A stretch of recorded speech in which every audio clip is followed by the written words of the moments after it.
Hello guys, in today's tutorial I'm going to show you guys how to delete duplicated photos in your iPhone. So let's get into the video.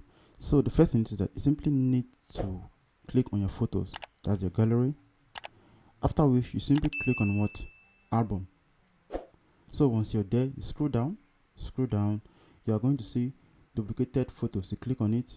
So guys, these are your various duplicated photos. So you simply need to choose the one in which you want to delete. Simply click on choose it, or if you want to select all, you simply need to click on choose all.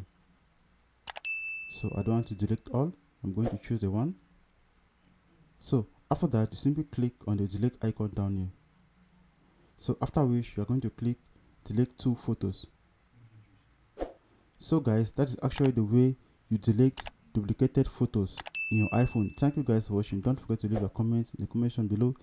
If you face any difficulty doing this, we love you all. See you in our next tutorial. Peace out.